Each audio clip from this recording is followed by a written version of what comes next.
ಜನಾರ್ದನ್ ರೆಡ್ಡಿ ಶ್ರೀರಾಮುಲು ಅಷ್ಟೇ ಅಲ್ಲ, ರಾಜ್ಯದ ಪ್ರಮುಖರು ಕೂಡ ಚರ್ಚೆ ಮಾಡಿದಂತ ಸಂದರ್ಭದಲ್ಲಿ ನಾವೆಲ್ಲರೂ ಕೂಡ ಪಾದಯಾತ್ರೆ ಮಾಡೋದು ಒಳ್ಳೇದು ಅನ್ನೋದು ಬಹುತೇಕ ಎಲ್ರದ್ದು ಅದೇ ಅಭಿಪ್ರಾಯ ಇದೆ. ಆದ್ರೂ ಕೂಡ ವರಿಷ್ಠರ ಜೊತೆ ಚರ್ಚೆ ಮಾಡಿ ತೀರ್ಮಾನವನ್ನು ತೆಗೆದುಕೊಳ್ಬೇಕು.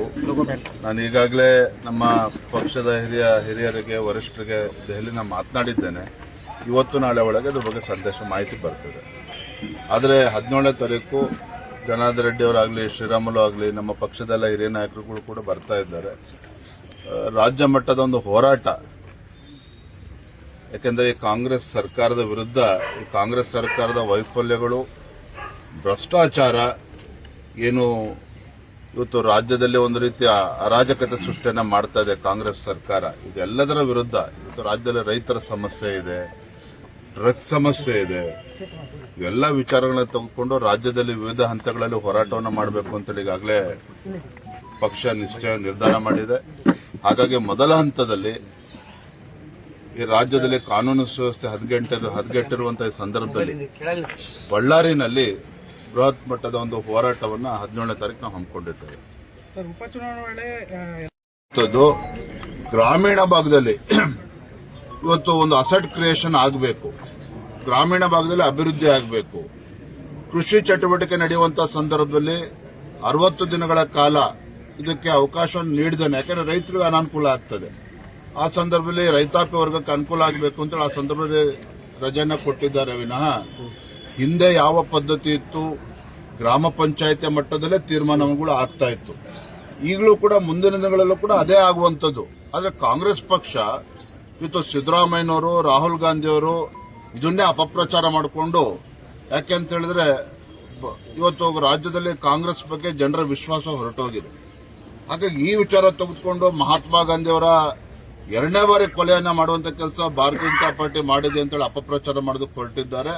ಇದಕ್ಕೆ ಭಾರತೀಯ ಜನತಾ ಪಾರ್ಟಿ ರಾಜ್ಯದ ಎಲ್ಲ ತಾಲೂಕು ಕೇಂದ್ರಗಳಲ್ಲಿ ಮತ್ತೆ ಗ್ರಾಮೀಣ ಭಾಗದಲ್ಲೂ ಕೂಡ ಇದನ್ನ ಜಾಗೃತಿ ಮೂಡಿಸುವಂತ ಕೆಲಸ ನಾವು ಮಾಡ್ತೇವೆ ಬರಂತ ದಿನಗಳಲ್ಲಿ. ಕಾಂಗ್ರೆಸ್ ಗೊಂದಲದ ಕೂಡ ಇದನ್ನೇ ರಾಹುಲ್ ಗಾಂಧಿ ಅವರು ಸಿಎಂ ಮತ್ತೆ ಡಿಸಿಎಂ ಪ್ರತ್ಯೇಕ ಹೆಲಿಪ್ಯಾಡ್ ನಲ್ಲಿ ಮಾತಾಡ್ತಿದ್ದಾರೆ.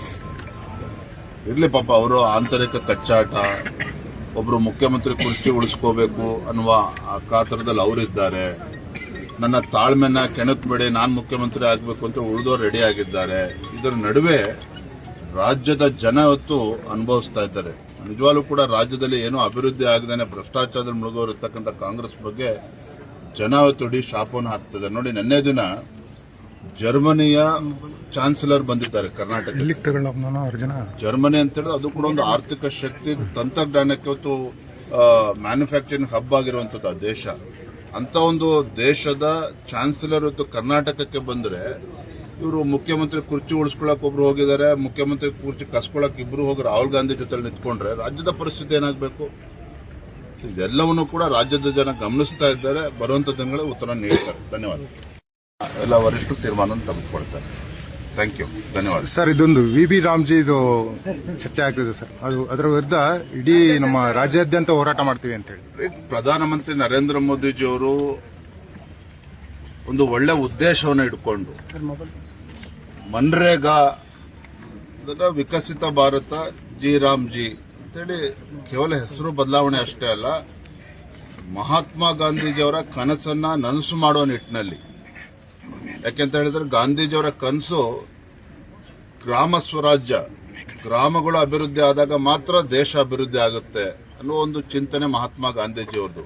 ಪ್ರಧಾನಮಂತ್ರಿ ನರೇಂದ್ರ ಮೋದಿಜಿಯವರು ಸಹ ಏನು ಕಳೆದ ಹಲವಾರು ವರ್ಷಗಳಿಂದ 2006ರಲ್ಲಿ ಇವತ್ತೇನು ಮನ್ರೇಗಾ ಅಂತೇಳಿ ಪ್ರಾರಂಭ ಆದಂತ ಈ ಒಂದು ಯೋಜನೆ, ಹಗರಣಗಳು, ಭ್ರಷ್ಟಾಚಾರ, ಆ ಬಡವರಿಗೆ ಹಣ ತಲುಪದೇ ಇರುವಂತದ್ದು, ಹಳ್ಳಿಗಳಲ್ಲಿ ಗ್ರಾಮೀಣ ಭಾಗದಲ್ಲಿ ಅಭಿವೃದ್ಧಿ